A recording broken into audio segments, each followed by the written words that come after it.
live on your tablet, phone, and the KUTV app. This is 2 News Live. Thanks for joining us on 2 News Live. I'm Brian Schnee. Great to be with you from the south steps of the Utah State Capitol today. We are looking into what's going on behind us here. It is the Utah Stands with Israel rally, the second peaceful rally promoting prayer and inspiration in the last 2 days. Yesterday's event was at Congregation Kol Ami, this one here on the south steps of the Capitol. Let's give you a look here before we enter tonight's program here on 2 News Live. We've heard from the governor. We've heard from a number of our local members of faith here in the Jewish community. There are a lot of members of the House and the Senate standing behind that podium right now. So a very good turnout from the crowd despite the weather. Of course, you're seeing me here in the umbrella here tonight with the colors blue and white proudly represented. We have a number of things lined up for tonight's program. Before we get there, though, let's take a look at the headlines. We are learning more about a second lawsuit filed against Tim Ballard, the legal team representing 5 women whose case was filed early this week regarding sexual misconduct claims against Ballard, filed a second suit on behalf of the couple. The attorney said there may be a point they consider consolidating these two. Also in our headlines tonight, the House will not vote to elect a speaker today. The full chamber met for a procedural step, but planned to immediately recess. House Republicans voted 113 to 99 behind closed doors to nominate House Majority Leader Steve Scalise for this position.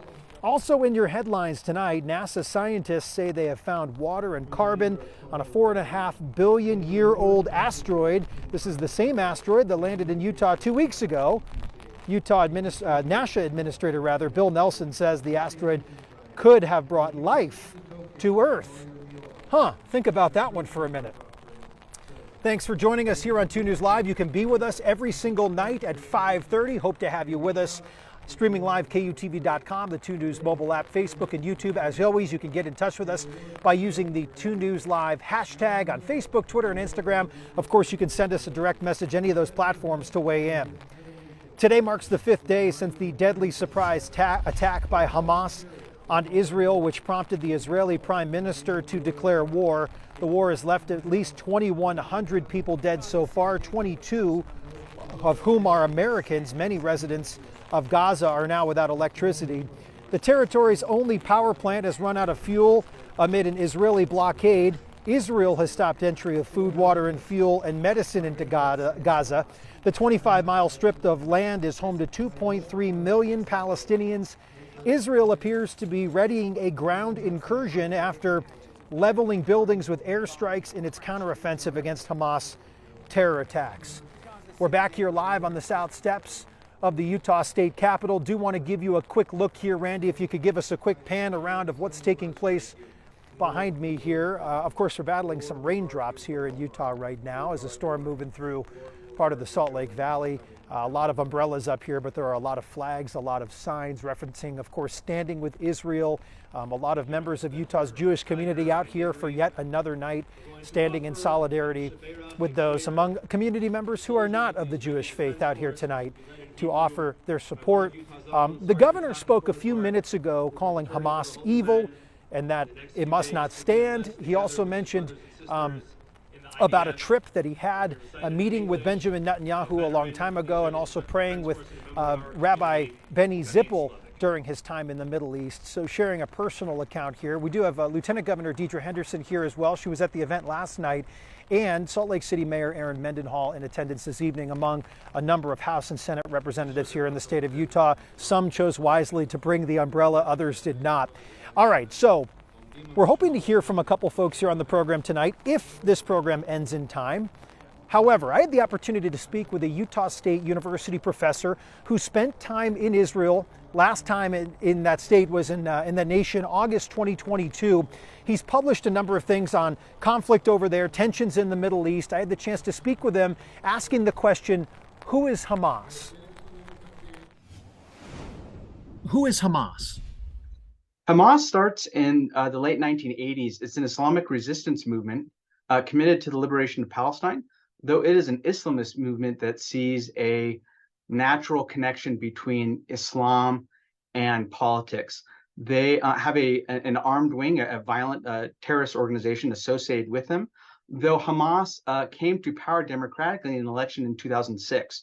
So they are the representative government of Gaza, which is different than the Palestinian Authority, which is a secular political party that controls the West Bank. And so Palestinian communities are divided across the West Bank and in Gaza.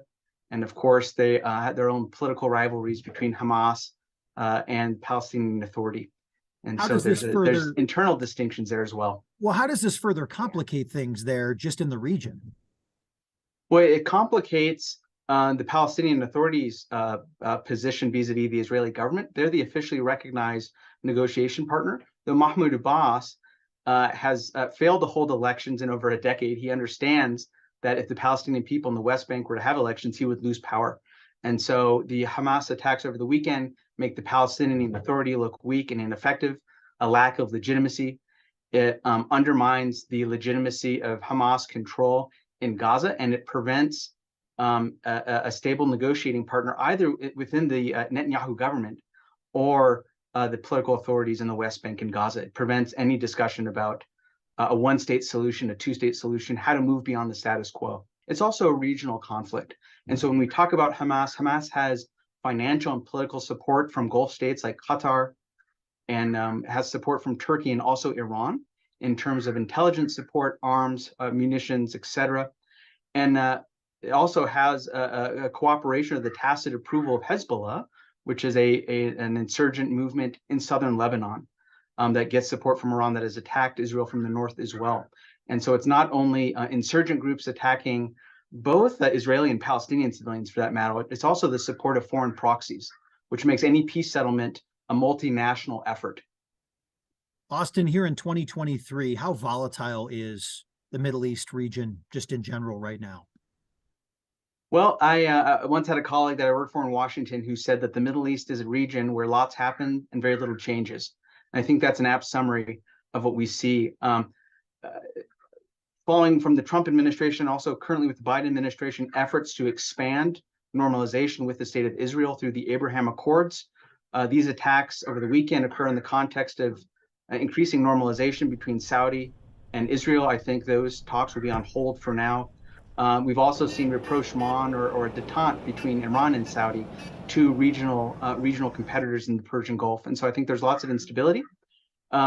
These attacks and the current tension are the natural consequence of Israeli-Palestinian politics for at least the last 60 years, if not longer. And these problems will persist regardless of regional dynamics. And what we've seen with Hamas is increasing adaptation to Israeli defenses. And so the Israelis with their Iron Dome system are able to shoot down rockets from Gaza. So what Hamas does is they use rockets as an initial salvo and then send in forces from the air and ground to then terrorize and murder civilians. And so we see strategic adaptation alongside that. And I think the national security establishment in the United States, in Europe, and Israel now are reassessing their threat assessments of Hamas and Hezbollah in light of this. We're certainly reevaluating the effectiveness and reputation of the IDF and Israeli intelligence, traditionally considered really excellent in terms of combat effectiveness. This has changed our assessment of their capabilities. How does this war fit into history in terms of casualty and devastation in your eyes and what you've seen just in the past few days?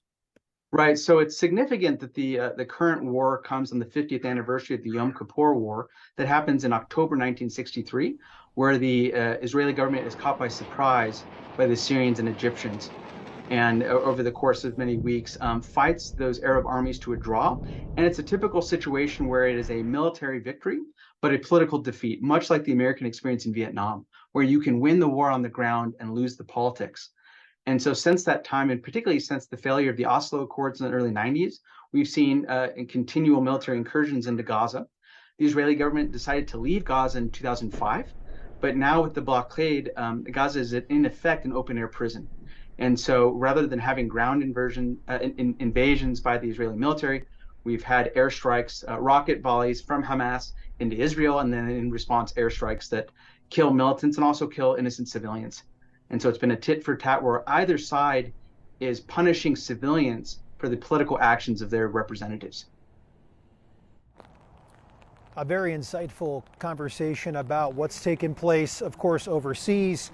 and the conflict that's really evolved for years. If you'd like to watch more of that, it's on our KUTV2 News YouTube channel, and you can find it there right now. It's about 10, 11 minutes or so with that Utah State University professor diving into some history on this subject. All right, let's turn to your forecast real quick because Chase, I can tell you what's happening in Salt Lake City. What's happening behind us here on the South Steps? Yeah, well, I mean, there's a lot of folks out here donning the umbrella like myself. Some wind, some rain moving through, and I think it's something we expected, right? That's right. That's that cold rain, and that cold air right now, Brian, is beginning to move over the Great Salt Lake. And as it does so, we're going to see more lake enhanced and lake effect rain and snow. So here what's going on right now. It is still mid-October, and the Great Salt Lake is very mild. That water temperature is at 60 degrees. This is a pretty chilly storm system, and just above the surface where you and I are, the temperatures are below freezing. It is 20 degrees, just a couple thousand feet above.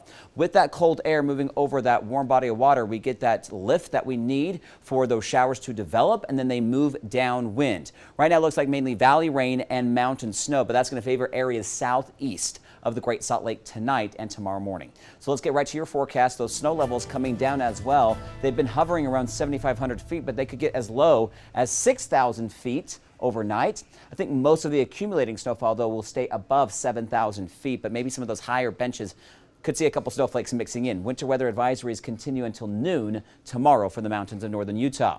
Take a look at some of our rain totals. Little Cottonwood Canyon picking up about a ½ inch of rain. Red Butte Garden here in Salt Lake, 4,100s. Ogden, 3,300s. And Spanish Fork, just over a ¼ inch. So the storm is now pushing towards the east, but we're on the backside of the low. So you get that counterclockwise rotation. That's why our winds are now out of the northwest and moving over the Great Salt Lake with this chilly air mass. And take a look what's coming off the Great Salt Lake right now. We're already seeing it mainly impacting areas here in Salt Lake County, but now starting to push into portions of Davis County, northern Utah County, and that will be snow up in the mountains. And we'll have wet roads for your evening commute along I-80 and I-15. Now, as we head into tonight, those showers in central Utah begin to fall apart. But again, things just keep going tonight southeast of the Great Salt Lake, impacting likely the central Wasatch Front. Maybe a few showers coming off Utah Lake as well.